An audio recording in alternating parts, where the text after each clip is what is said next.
नमस्कार दोस्तों, आज का हमारा टॉपिक है एसबीआई पर्सनल लोन स्कीम। तो दोस्तों, आपको हमारे चैनल पे ऑलमोस्ट हर तरह के लोन स्कीम पे वीडियो मिल जाएंगे। Auto loans, education loans, personal loans, home loans या किसी भी तरह का लोन स्कीम्स जो मेजर पब्लिक सेक्टर या प्राइवेट सेक्टर बैंक्स के हों, उन पे आपको वीडियोस मिल जाएंगे। तो आप जब भी लोन लेने की सोचें तो एक बार उन वीडियोस को देख लें ताकि आप इनमें से बेटर स्कीम चुन पाएँ। तो आज के इस वीडियो में हम बात करेंगे एसबीआई पर्सनल लोन स्कीम के बारे में। तो आज मैं आपको बताऊंगा कि आप एसबीआई से पर्सनल लोन कैसे ले सकते हैं, क्या क्या डॉक्यूमेंटेशन है, क्या इंटरेस्ट रेट है, क्या मार्जिन है और क्या क्या आपसे चार्जेस लिए जाएंगे। मैं हूं आपका दोस्त रोहित, स्वागत करता हूं आप सबका टेकी पंडित में और जुड़े रहिए हमारे साथ और भी ऐसे इंफॉर्मेशनल वीडियोस के लिए। तो आइए स्टार्ट करते हैं आज का।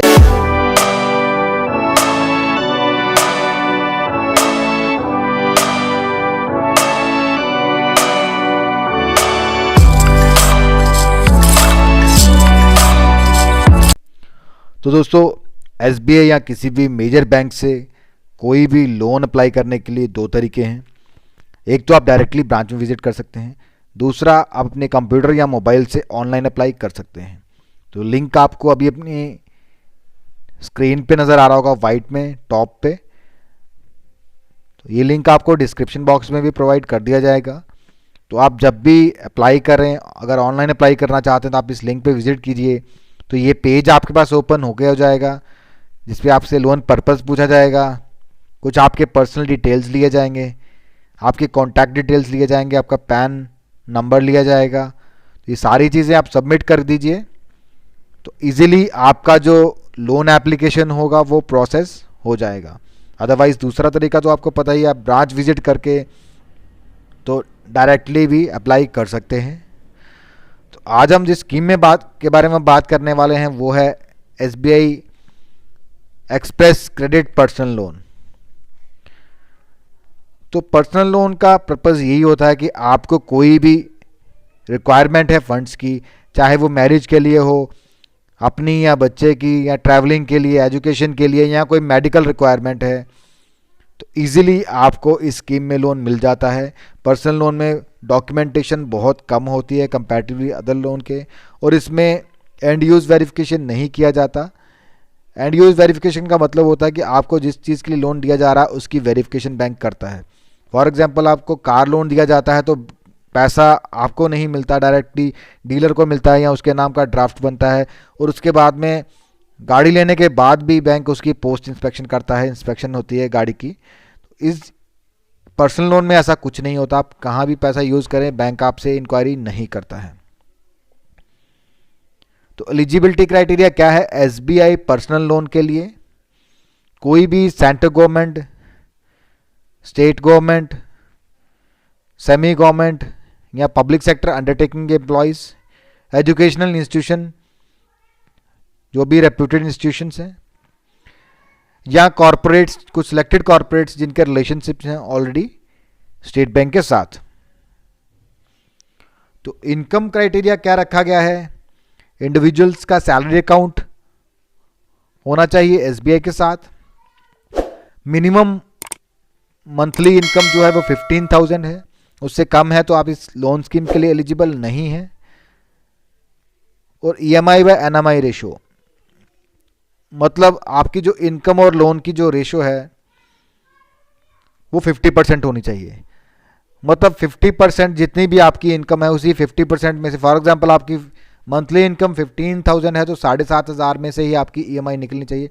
उससे ज़्यादा ईएमआई पे बैंक आपको लोन नहीं देगा। अगर आपके कुछ ऑलरेडी लोन चल रहे हैं तो उनको भी ऐड करके मैक्सिमम 7,500 में आपकी सारी ईएमआईज निकलनी चाहिए, बाकी के 7,500 से आपको लोन दिया जाएगा। तो डिपेंड करेगा आपकी इनकम पे कि आपको कितना लोन दिया जाएगा। तो क्वांटम ऑफ लोन कितना रहेगा? मैक्सिमम लोन जो है वो 20 लाख है और मिनिमम लोन है 25,000। तो कम से कम 25,000, ज़्यादा से ज़्यादा 20 लाख। बट आपको जो लोन मिलेगा वो डिपेंड करेगा आपकी नेट मंथली इनकम पे। तो जितनी भी आपकी नेट मंथली इनकम होगी, नेट होती है आपकी डिडक्शंस वगैरह निकालने के बाद, टैक्सेस वगैरह निकालने के बाद और ऑलरेडी जो आपकी ईएमआई चल रही हैं उनको डिडक्ट करने के बाद जितनी भी आपकी इनकम बचेगी उसको 24 से मल्टीप्लाई कर लीजिए तो उतना लोन आपको मिल जाएगा।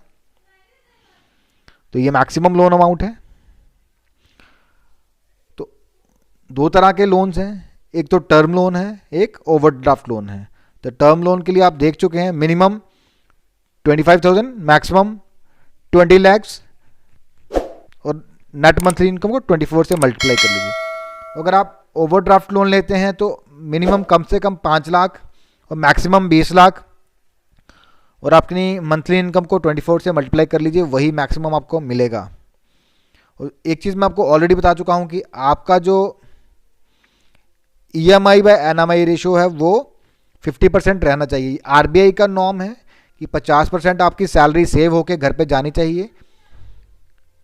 तो जितने भी आपने लोन्स ऑलरेडी लिए हैं या कोई नया लोन ले रहे हैं, सबको मिला के 50% के अंदर अंदर जितनी भी आपकी इनकम है उसमें से आपकी EMI निकलनी चाहिए। तो सेकंड लोन भी ले सकते हैं आप फर्स्ट लोन की डिसबर्समेंट के बाद, बट कंडीशन वही है कि आपकी जो रेशो है नेट NMI बाय EMI वो 50% रहनी चाहिए। और सेकंड लोन तभी दिया जाएगा अगर आपकी फर्स्ट लोन की EMI जो है वो रेगुलर है और ठीक चल रहा है।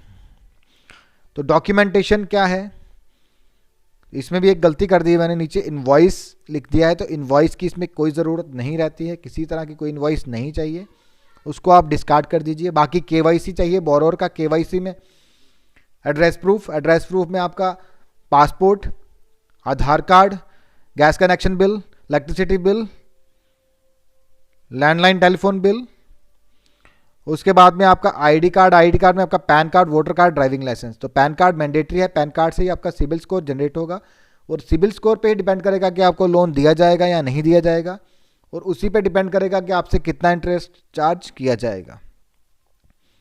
उसके बाद में इनकम प्रूफ के लिए आपकी लेटेस्ट 3 सैलरी स्लिप्स, फॉर्म 16, और अगर आप सेम बैंक से सैलरी ले रहे हैं तो स्टेटमेंट की रिक्वायरमेंट नहीं है। अगर आप दूसरे बैंक से सैलरी ले रहे हैं तो आपको बैंक स्टेटमेंट देनी होगी लास्ट 6 मंथ्स की। उसके अलावा लेटेस्ट फोटोग्राफ्स और एप्लीकेशन फॉर्म आपको फिलअप करना है, वो आपको बैंक से ही मिल जाएगा। तो इंटरेस्ट रेट क्या चार्ज किया जाएगा आपसे, तो ये जो इंटरेस्ट रेट आप अभी स्क्रीन पे देख पा रहे हैं ये अभी के लेटेस्ट रेट्स ऑफ इंटरेस्ट हैं। तो रेट ऑफ इंटरेस्ट जो है चेंज होते रहते हैं। तो आप जब भी लोन लें लेटेस्ट रेट्स के लिए आप विजिट कीजिए बैंक की वेबसाइट पे या ब्रांच में विजिट कीजिए। तो अभी की जो रेट ऑफ इंटरेस्ट अगर आप टर्म लोन ले रहे हैं 7.20 MCLR है, प्लस स्प्रेड है 3.40 टू 5.40। ये डिपेंड करेगा आपके सिबिल स्कोर पे। तो यहाँ आप किस ऑर्गेनाइजेशन में काम करते हैं, सारे पॉइंट्स को कंसिडर करके बैंक आपको डिसाइड करेगा कि कौन सा स्लैब आपको लगेगा। तो 10.60 टू 12.60 रेट ऑफ इंटरेस्ट है टर्म लोन में। अगर आप ओवरड्राफ्ट फैसिलिटी ले रहे हैं उसमें 11.10 टू 13.10 रेट ऑफ इंटरेस्ट है। इसी के बीच में कुछ आपको से चार्ज किया जाएगा।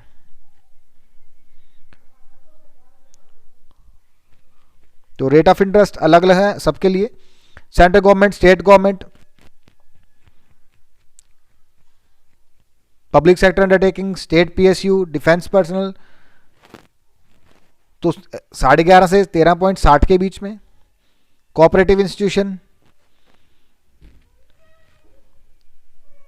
12.25 से लेके 13.85 तक। तो अलग अलग रेट ऑफ इंटरेस्ट हैं as per your profession and CIBIL score. तो रेट ऑफ इंटरेस्ट तो चेंज होते रहते हैं, आप जब भी लें तो कंफर्म कर लें। तो कंसेशन भी कुछ ऑफर किया जाता है। अगर आपका लोन अमाउंट 10 लाख से ज़्यादा का है तो आपको 50 BPS का रेट ऑफ इंटरेस्ट में कंसेशन दिया जाएगा। 10 लाख से कम में ये कंसेशन नहीं है। और अगर आपका प्लैटिनम सैलरी पैकेज है तो आपको 0.5% का रेट ऑफ इंटरेस्ट में कंसेशन दिया जाएगा।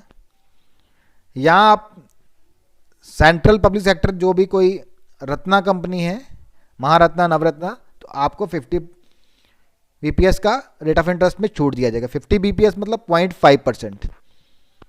तो अगर आप तीनों में फॉलो करते हैं तो आपका टोटल जो कंसेशन बनेगा, अगर आप लोन अमाउंट 10 लाख से ज़्यादा ले रहे हैं, प्लैटिनम सैलरी पैकेज है और आप महारत्ना या नवरत्ना कंपनी के एम्प्लॉय हैं, तो आपका टोटल कंसेशन जो बनता है 1.5% बनता है, बट मैक्सिमम जो दिया जाएगा वो 1% ही दिया जाएगा। तो repayment period state bank personal loan के लिए मिनिमम 6 मंथ्स, मैक्सिमम 6 ईयर्स, या रिमेनिंग पीरियड ऑफ सर्विस 6 साल में लोन चुकाना होगा, बट आपकी सर्विस उतनी होनी चाहिए। अगर आपकी सर्विस ही 3 साल की बची है तो आपको 3 साल में ही लोन खत्म करना होगा। इसमें किसी तरह की कोई सिक्योरिटी नहीं है, कोई गारंटी नहीं है, बैंक आपसे कोई गारंटर की डिमांड नहीं करेगा। मार्जिन रिक्वायरमेंट्स कोई नहीं है, जैसे कि मैंने आपको बोल दिया कि बैंक इस लोन स्कीम में एंड यूज वेरिफिकेशन नहीं करता है, तो आपसे किसी तरह का कोई मार्जिन नहीं रिक्वायर्ड है। चार्जेस क्या लिए जाएंगे आपसे? 1.50% of the loan amount with A minimum of 1000 plus GST, तो मैक्सिमम रुपीज 15,000 प्लस जीएसटी। तो ये चार्जेस भी बहुत बार इन पे वेवर चलता रहता है, जैसे कि आप अभी देख रहे हैं 31 जनवरी 2021 तक 50% कंसेशन चल रहा है प्रोसेसिंग चार्जेस पे। तो अगर आप इस पीरियड में लोन लेंगे तो आपको जितना भी आपके चार्जेस बन रहे हैं, अगर आपको 1000 रुपये चार्जेस बन रहे हैं तो आपको 500 लिए जाएंगे। तो बहुत बार तो कंप्लीट वेवर भी होता है। आप जब भी लोन लें लेटेस्ट चार्जेस और इंटरेस्ट रेट चेक कर लें। तो दोस्तों ये था एसबीआई पर्सनल लोन स्कीम। दोस्तों कैसा लगा आपको आज का ये वीडियो? कमेंट करके कमेंट बॉक्स में ज़रूर बताएं। वीडियो को लाइक करें, चैनल को सब्सक्राइब करें और वीडियो को शेयर करें। थैंक यू फॉर वॉचिंग ये वीडियो।